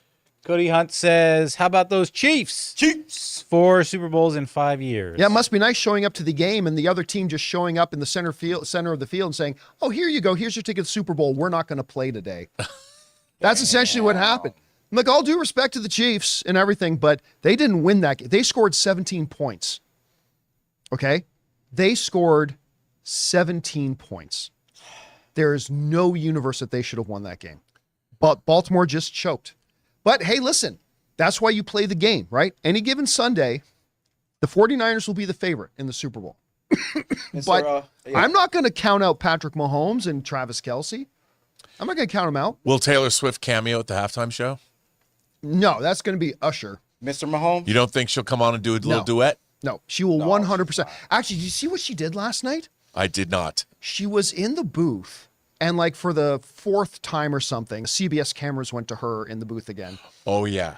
And her friend next to her tapped, she said, look at the camera. And I think she like looked right at the camera and says, please stop. Yeah, I saw that. They were trying to figure out what exactly she said. Yeah, I think she was basically saying, please stop doing this or something like that. Please stop. That's what it's okay to put her up once or twice. Or you know what? I don't even, when Travis makes a great catch, hey, listen, cut to the dad or the mom or the girlfriend. No. Getting really excited. Like, I don't mind that. It's just like, but it's just coming back from commercial. Let's see what, let's see what the Swiftie is doing in her booth right now. Like, cut to her when Travis makes a touchdown. That's understandable. But yeah, and she's had enough of it too, apparently. She was like, please stop. No, anyway. I think what she said was, I am the NFL. I am the NFL. I rule you all now. Yeah. Anyway, all right, what's next? We got Future Millionaire. It's very rare I catch a live show. I just wanted to say hi, keep up the good work, and physical media for life. That's what I'm talking about. Thank you. Again, when we bring up physical media, I have never, people misunderstand me sometimes, because when I say physical media is dying and it's going away, they interpret me as saying as physical media should be dying and physical media should go away. Not at all. Like, I'm a digital guy, but I can totally understand people's reasons for loving physical media. There are a lot of big advantages to physical media. Whenever we talk about those things, I'm simply talking about what is happening, not what should be happening. Rob talks about what is happening, not what should be happening. But Universal's home entertainment numbers went up in 2023 for the first time. A little bit. Not much. A little bit. Hanging on. But then again, it doesn't hurt when you have big movies like Oppenheimer and Super Mario Brothers that you can sell on disc. Yeah.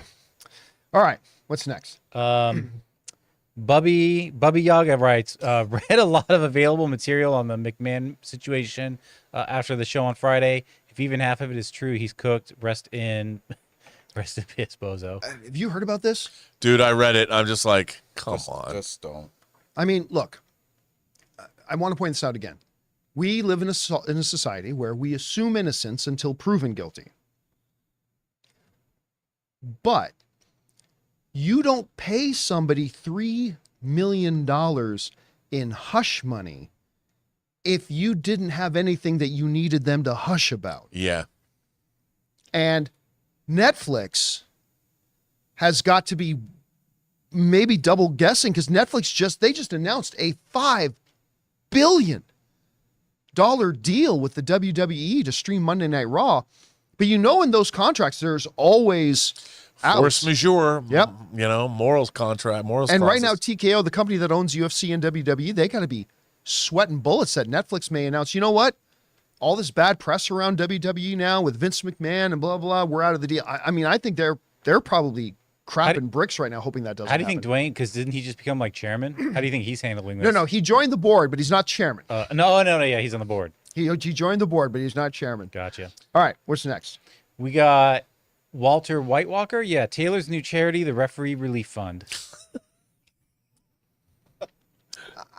I don't really think, listen, Kansas didn't win because of refs. No, I know. Kansas won because Baltimore just walked in the middle of the field, pulled down their pants, squatted, and shat all over the place. Oh, that's like Vince McMahon. Yeah. Much like Vince McMahon. They did a McMahon. They did a McMahon. Oh, no. Woo! Oh, boy. Oh, my. Pinch McMahon. Pinch. Pinch it out, baby. By the way, when I read this, Rob, I sang it. Inadvertently, I sang it. Isn't that, I just put that up. I thought that was the funniest thing. Yeah. I couldn't stop just laughing. Just for context, the young lady in question, like Vince McMahon, the reason he's being charged with sex trafficking is because he was apparently making offers to talent that, hey, you can sleep with this girl and Right. give her up, right? Oh. Now, the funny thing is, I've tried that same thing with Ray to attract talent. Oh, here we go. I say you can have Ray for a go around, and I don't know why. Yeah, look no at the takers. talent we got. Well, the problem is Ray refuses. They're always wearing a damn trench coat. It's just depressing that it's the worst kind of male stereotype, once again reinforced by somebody who has the power and the money to do No that one kind of wants to thing. shit on me. Yeah. I'll shit on you all the Nobody time, wants dude. to Come on now. You know, I'm just the unshittable. Right. All right. What's next? Well, we're gonna move on. The VR Mafia. Whose Ghostbuster verse do you want most? Sam Raimi, Guillermo del Toro, or Peter Jackson? None. I don't want. I like the Ghostbuster verse the way it is. Guillermo del Toro, who we all love Guillermo del Toro around here. He's wrong for Ghostbusters. Yeah, that's he's right. not his DNA at all. You know what he's right for? What's that? Pacific Rim 3.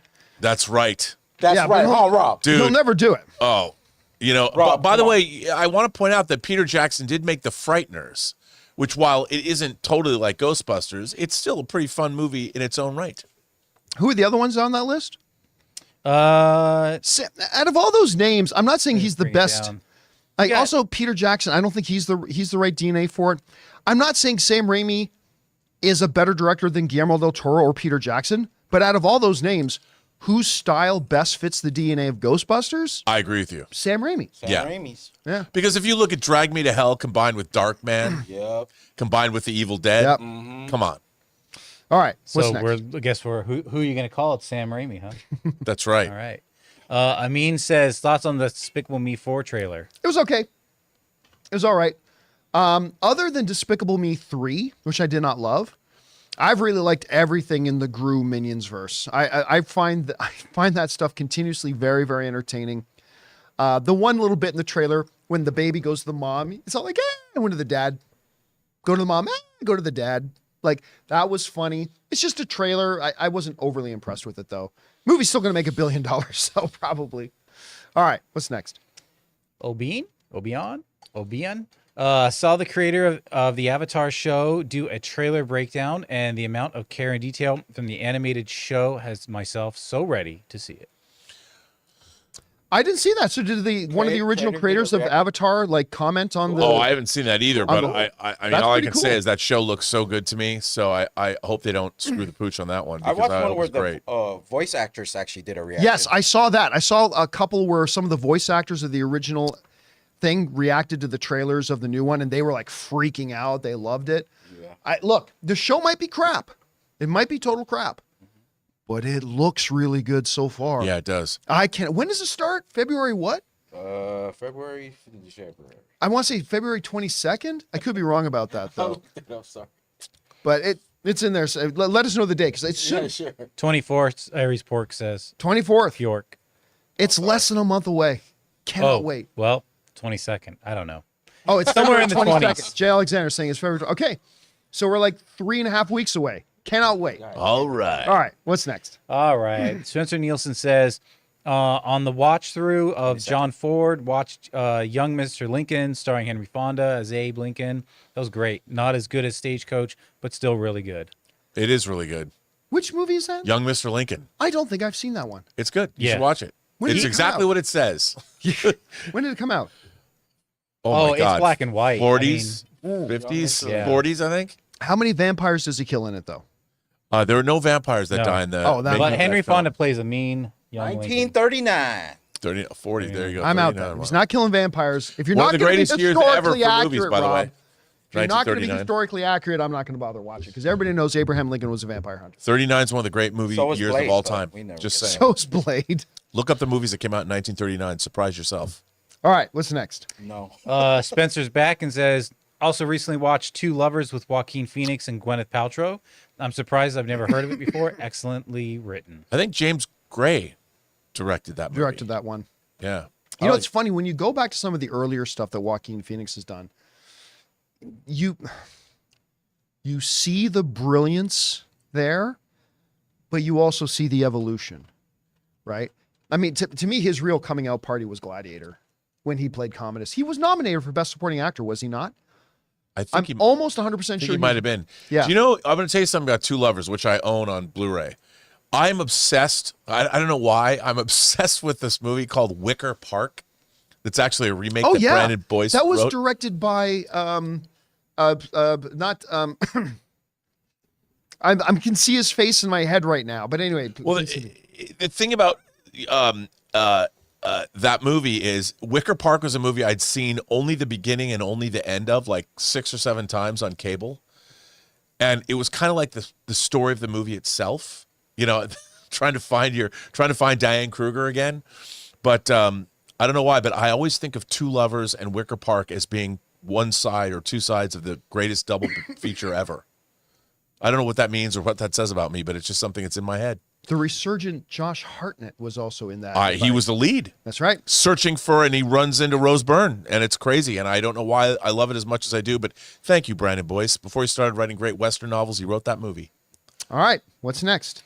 Two-parter from Quantum of Zen. John, last week you were talking about how ambiguous endings can be frustrating for an audience that has sat through a whole 2-hour film. Well, in my honest opinion, ambiguous endings are... That's good. That's really It's a good one. I'm going to give that a clap. That's Well a done. Well done. clever message. Well done. I applaud you for that one. That was good. Also, Joaquin Phoenix did get nominated, but he lost to Benicio del Toro. For which one? Traffic. Oh, I forgot those came out in the same year. Because it won Best Picture. Russell Crowe won Best Actor that year. But yeah, he's so good in that. So good in that. All right, what's next? Nat Reed says, congrats to Aquaman 2 for crossing 400 million. Did it. I told everybody it was going to cross 400 million. Then I started to look like maybe I was wrong about that, but it did it. The first DCEU film in over 5 years, first out of the last 8 films, crossed the $400 million mark. People said you couldn't do it, but like Rocky, you believed. Oh, yeah. Imagine P. Willie not in it. It would have been negative. It would have lost money. It would have been in negative. That's baby. right. P. Willie made that happen. It Sorry. was all about P. Willie. Well, that means there's hope for the DCEU then. Maybe they should just keep it going. Yeah. Shouldn't they keep going now? Yeah. All right. what's Aquaman next? 3. Here we go. Drummer Life writes, best movies of the year. Did you ever make that? All right, White move on. Walker says, February looks great. Shogun, Avatar, Constellation. First of all, Constellation Oh, yeah. Bruh. looks Bruh. creepy Robert. and looks like ISS. Bro. I can't wait. Look, Numi Rapace is an astronaut. I mean, sometimes it doesn't work out, but sometimes it does. I hope this is Rapace one is of those great, times. but it's all about Shogun. It's all about Shogun. This is going to be the show of the year. This is going to be the show that sweeps the Emmys next year. I can't wait. Look, Shogun is my all-time favorite TV miniseries. And I feel, just like Dawn of the Dead is one of my all-time favorite movies, I feel like I just want Shogun to be as good as Zack Snyder's Dawn of the Dead, which I was hating on that movie before I saw it. When I sat down, I was like, that was pretty good. That's what I want from Shogun. I want to go, that was pretty good. Because there's no way it can be better than the original. I don't know, man. Wow. No way. Have you seen the trailers? I have. Sonata. I got 2 words for you. Toshiro Mifune. To Mifune. The girl from He said. Lord Monarch. Buntaro says, come on. I'm telling you, man, this show looks so. I know. I fucking want banger. it to be good. My fingers are crossed because my level of, there's nothing coming out this year, not even Deadpool 3, where my level of disappointment can be, I mean, it's the one thing that could truly crush my spirit and lead me to a despairing life. But here's the other thing. FX often crushes it. Now, And it's taken 18,000 years to finish this miniseries. And by the way, I don't know if you can see it, but I mean, the FX is the network that gave us this show right here. So I am Sons of Anarchy for those of you listening to the podcast. If Shogun is bad, I'm leaving the internet and probably going to walk the earth Oh yeah, I'm going to weep. like 'Cause there's- Kane in Kung That Fu. might actually be a good thing if it is bad then. If I left the internet, Might be safer Thank you. for everybody. Yeah, and you know what's guaranteed with Shogun? Bluey will beat it. Still. Bluey will probably, not at the award ceremonies, but it'll beat it in the ratings. I really hope, and they're not going to do this, but Maurice Jarre, the man who wrote the score to Lawrence of Arabia, wrote the theme to Shogun, wrote the score. He had like 6 members of the orchestra. probably So reuse it. I would love it At least elements. if they did a redone version, and not like with Tina Guo on an electric cello, although that would be badass. But if we could hear a little bit of the original Shogun theme, just a little. By the way, like ninjas, Tina Gao makes everything a little bit better. Oh, I mean, everything, we can add that to the mix. We can add that to Tina. I mean, my God. I cannot wait for Chef Rigo in Shogun. It's going to be awesome. Shafrigo and Shafrigo Shogun. Shogun. We should go to Shogun Yes. and have dinner. They should have. Oh, yeah, they Ray, should we- actually have we haven't been talking Shogun about the restaurant nights this whole at time. Chef This is a show. Frigo. Should put them on. Where they have a smorgasbord of authentic Japanese sushi. And watch the show Watch there. Shogun.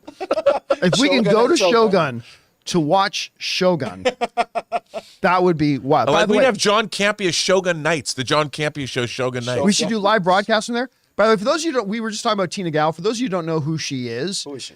she is the one who did. I mean, it was composed by Hans Zimmer, but she is the one that does that iconic Oh, the Wonder Woman violinist. theme. Can you bring this up, Jonathan? She's the one who does the iconic Wonder Woman theme. The Okay. she's awesome. She's I mean, she's if come you- out at the Garb. John Williams concert a few times, and she's like incredible. I mean, she's a world-class electric cellist, and she looks like that. She's like every genre, every Comic-Con goer's dream girl. she is, and she's a rocker at heart. Like Oh an my absolute God! rocker. at Plus, heart. she's also done anime themes. She's Yeah. done great classical works. I mean, come on. Yeah, she's awesome. All right, what's next? You gonna cut this out Somebody as a segment? I just slipped that in there. What is? All right, me or Beck have to go do something now. Andy writes, Deadpool 3 synopsis about changing the MCU with Wolverine sounds like Deadpool is about to change the hierarchy of power in the MCU. Oh my God. You know, The Rock is trying to get his momentum going again. He's Blue Chew. He needs Blue Chew, which well, I won't tell that Well, story. but remember the script nickname when they started doing Deadpool 3 was called what? Tidal Wave. Oh yeah, that's right. Yeah, so that could mean a lot more now. Knowing Well, this. I mean, remember, but Like, it's Star like a- Wars, its code name on its script was Blue Harvest. Well, Yeah, So that was that Jedi. Return of the Jedi. Was it that ultimately didn't, Terror of course, beyond imagining. lead to anything? But I mean, The Rock lately, he became chairman. Oh, not chairman. He became one of the board members of TKO. He's got his new. They merged the XFL with the USFL. Now they got the UFL. Yeah, he's got things going now. See if he can make a hit movie or not. his muscles got muscles. Yep. Yeah. He's going to be Maui, live action Maui in the upcoming live action Moana. We'll see how that does. All right, what's next? We got Alex Weiss who says, have you seen the Dune Part 2 popcorn bucket? Oh, Oh yeah. A lot of people have asked that. I still have not. Oh no, that's right. It's the fleshlight. yep. The fleshlight popcorn Yeah. bucket. Yes. Stick something in, get popcorn out. I mean, yeah. I don't think I myself am going to buy that. I would just feel awkward about buying that bucket. We've seen it on Rob. Have you ever seen Diner? Oh yeah. The popcorn bucket scene takes on a whole See, new this is meaning. the opposite A whole direction. new meaning with that. This is the opposite direction. All right. What's next? The Vector Cave says Jade Cargill picked up Nia Jax as a peanut butter sandwich in Royal Rumble, then threw her out of the ring. Most jaw-dropping moments since Hogan slammed Andre. I remember watching that live. Jade is the hottest wrestler in WWE. I didn't watch the Royal Rumble. I saw that part. She's this lady is crazy like fit, and she did pick Nia Jax up, which is she's probably That's impressive. the biggest women's wrestler that they Yeah. have on the roster. So she did it like without any help. She just picked her up. It was incredible. Did I see on ESPN that Pat McAfee was in the Royal Rumble? I think so, but like I fell asleep during the men's. Okay. I thought the women's rumble was like way better though. All right. What's next? We got Isaiah with just some support here.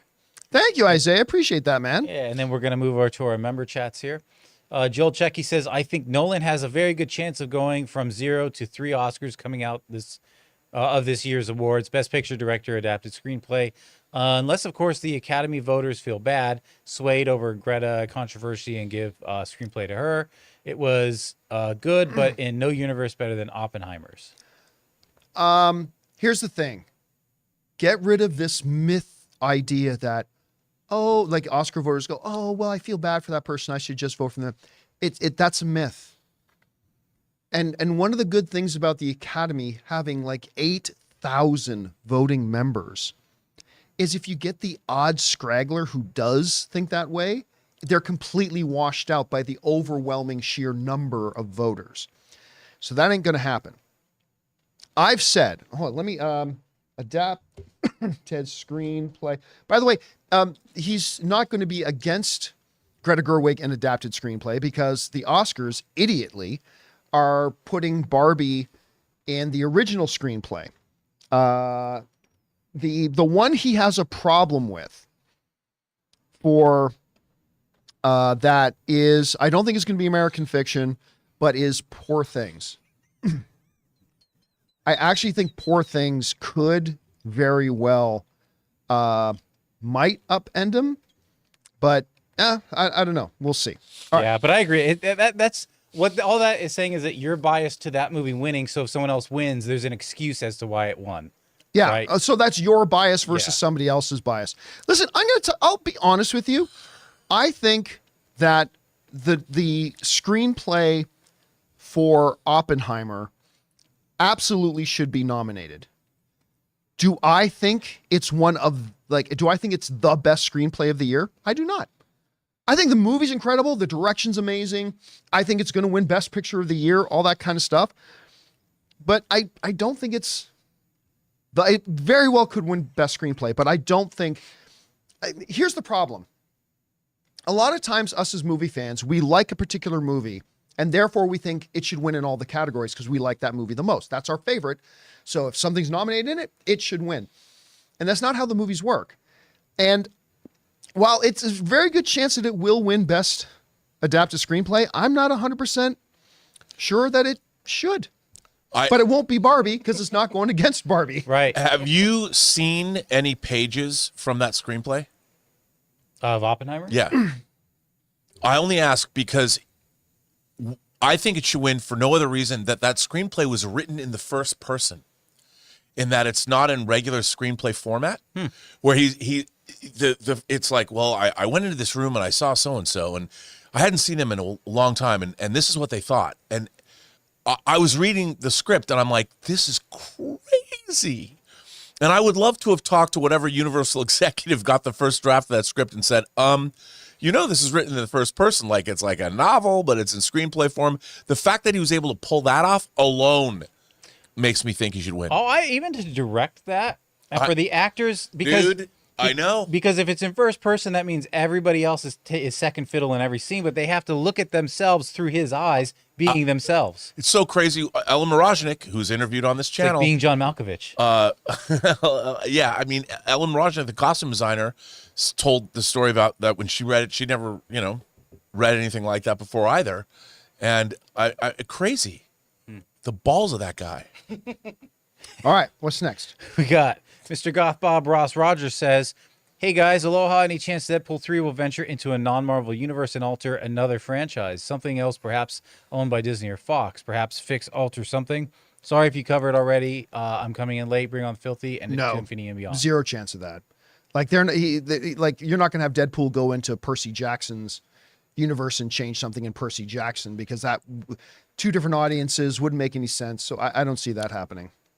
I've got one they could do. Planet of the Apes. Because Planet of the Apes is Fox. They got a Planet of the Apes movie coming out this year. Yeah, but it's going to be out in May, though. They won't. I mean, they could, but they won't. I mean, they do have the wrecked 20th Century Fox logo somewhere. By the way, let me. I got my wires crossed in my head there. I just realized. Oh, wait a second. No, so Barbie should absolutely be getting nominated for Best Original Screenplay. That's what it should be getting nominated for. They are idiotly nominating it for Best Adapted Screenplay, which it should not. So it is against Barbie. Yes. But Barbie's not going to win that. But again, the big thing I think they're going to have to look out for is Poor Things. And listen, Cord Jefferson for American Fiction. That is a great screenplay. Yep. But great again, movie. I think the odds on money is Oppenheimer, but don't be shocked if it doesn't win. All right, what's next? Amin says, saw Shawshank for the first time last week. I know my expectations were high, and even with all the praise it gets and how it's on so many people's top film lists, I still loved it. Such a great story. What's your favorite part of the film? I think it's him just getting out of the tunnel to outside in the thunderstorm. Yeah. I mean, it's one of the most iconic moments in film history. I think it's one of the greatest films ever done in cinematic history. It's one of the best films ever made. It's incredible. I will say what's amazing, though, about that movie is I'd read the story, so I knew it was coming. The way it's conveyed that he had dug the hole behind the poster. when Oh, the yeah. rock is thrown and everyone say you turns fussy and britches. looks and he sticks his hand through. Yeah. First of all, Frank Darabont, that was his first theatrical feature after The Woman in the Room that he did for TV, which was another King adaptation. That film is so beautifully directed. Roger Deakins shot it. You had Thomas Newman score. The greatest, his company of players, the acting in that movie, everything from Bill Sadler to Morgan Freeman, of course, it's Tim Robbins. That movie truly deserves everything and all the accolades people get on it. It gets better every time I watch it, and I've seen it 100 times. By the way, I do want to address this quick. One of our, and I lost the comment. Here it is. Adam Summers in the live chat is talking about Barbie, saying it's not an original screenplay. Characters are all adapted from other source material. No, it's not. It's not. The characters are adapted from a pre-existing thing, but as they're not adapted from pre-existing material. And that's why the WGA, the Writers Guild of America, says that it is an original screenplay. Every other awards body, every single one, have said it is an original screenplay. Is The Tree of Life an adapted screenplay because trees exist? Oh, there are trees, and it's a metaphor taken from trees, and trees are a real life thing, therefore it's an adaptation. No, that's stupid. It's adapted from The Happening. Now, if there was in 1990 an animated Barbie thing that told the story of Barbie Land where the Kens are second-class citizens and then they go into the real world and meet the things of Mattel and a young girl and her mom, and then they come back to Barbie Land and say, if that was happening, yes, that would be adapted from that. But there is no book, no novel, no comic, no cartoon, nothing that had the story that was in Barbie. And that is why the definitive authority on writing, the Writers Guild of America, has said properly it is an original screenplay. They know, they ruled, that's what it is. And I don't know why the Oscars are the one idiot group that don't seem to understand that. Can I just say one more thing about the Shawshank Redemption? Yeah. Please, I will talk Shawshank Redemption all day if you do. Okay, Shawshank Redemption I has won't one be of here, the but- greatest pieces of sound effect editing in the history of Hollywood. And it's when the camera is going over the prison when Andy Dufresne first shows up. And you hear the score, it's beautiful. And the camera passes by a flag that's at the top of the prison. And you hear the flag fluttering in the wind. And the way it's done, it's so perfect. And every single time, I'm like, that should have won the Academy Award. Maybe it did, I don't know. But that one single sound effect is the most beautiful piece of sound design ever. Can I I'm say just another saying, one of it's my the favorite flag in the scenes? wind. Another one But of my next absolute time you favorite watch scenes? it, you're going to think, Rob Burnett said this, and he's not wrong. One of my other favorite scenes of all time from that movie is when him and his buddies are working on the roofing crew, putting tar on the roof, and Clancy Brown is there, and they are all just men, and he gives them cold beers to drink all work. There's something so powerful and beautiful about that scene. And the I love lead that. up to that scene, do you trust your wife? You know, when he walks up Yeah, to the what did you toughest screw say? who ever walked. That's like, do you trust your wife? And as they're throwing him out, and then he's lawyers, ball busting bastards. I Sound love that mixing went movie to so Speed much. that year. God darn it. Well, One of the it's greatest 'cause films of all time. Speed's great too, but Shawshank Redemption truly is. Speed's great. But What's you next? know what? And I understand that's a more ostentatious. Obviously, it's going to get the sound design, but sometimes sound design in its subtlety. The sound design in Shawshank Redemption, there's so many great sounds, like the rock that's echoing through the wall Yeah, it's a good after sound. it goes through the through. poster. And the difference into the music and all that, and this when the opera singer when he puts the record on, When oh, he's man. crawling through the pipe. Oh. And when he bangs on the pipe and the thunder and lightning Yep. goes before. Dudes. Again, we could talk about this movie all day, but we must and that move on. 4K disc is. So anyway, So what's Zen next? Quantum says, is it just tinfoil hat thinking that Netflix wants to tank the theatrical movie-going experience? No, Netflix is every other company. Netflix wants to make money.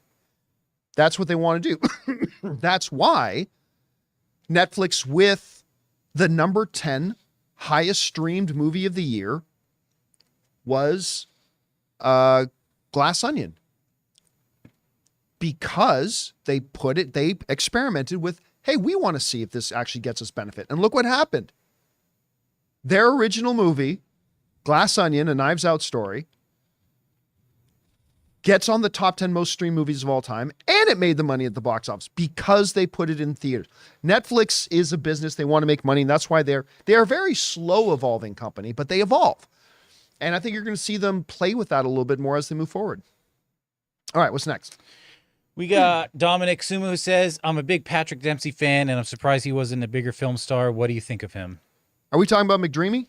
Patrick Dempsey? I think so, Yeah, right? the guy from, From Quiz Show. wait a second. Sorry.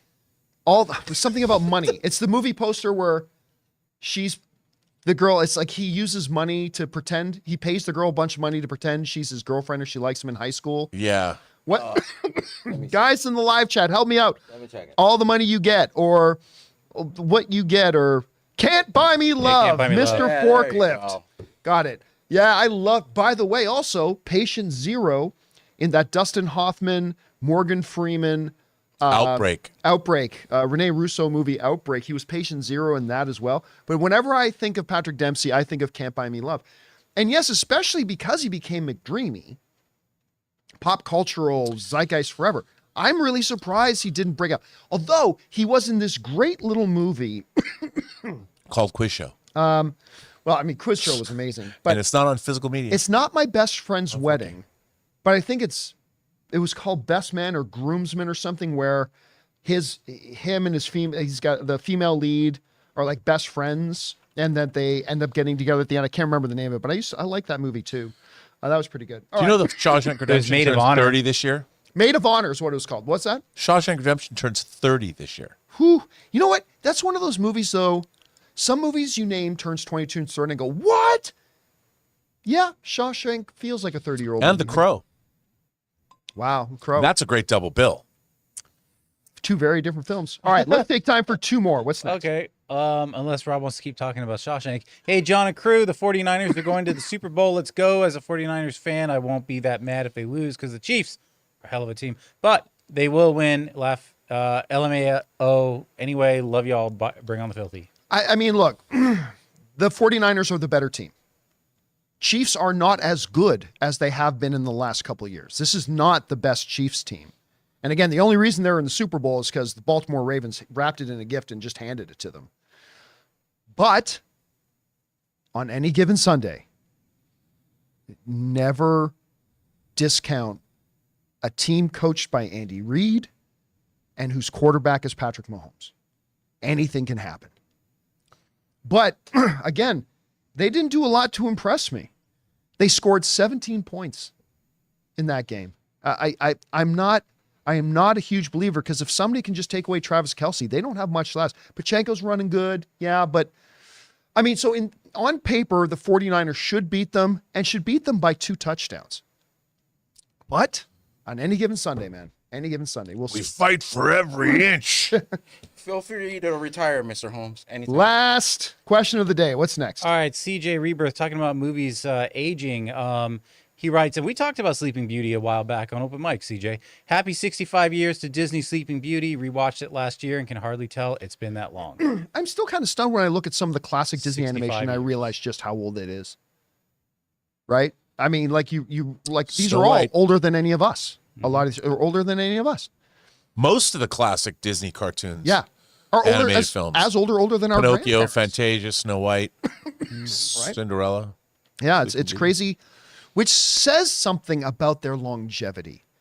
The fact that everybody knows these movies and they're that old, right? You can't name a lot of movies from the 50s that everybody just knows all of them. You know what I mean? But those ones it speaks to their longevity and the iconicness. They're timeless. Yeah, they're timeless. Perfect word for it. All right, guys. And that'll do it for today's installment of the John Campea Show podcast. Thank you so much for being here and making this show part of your day. Big special thank you to all you guys who sent in questions. Number one, because you gave us great fun things to talk about. But number two, you supported this channel as you did it, and all of us involved with the show. Thank you guys very much for your support. I want to thank the guys in the room with me, Ray Ora, Everyone be safe. Jonathan Voico, See you guys later. writer, director, producer, Robert Meyer Burnett. Can we talk about Shawshank some more? My name's John Campea. And until next time, my friends, bye-bye.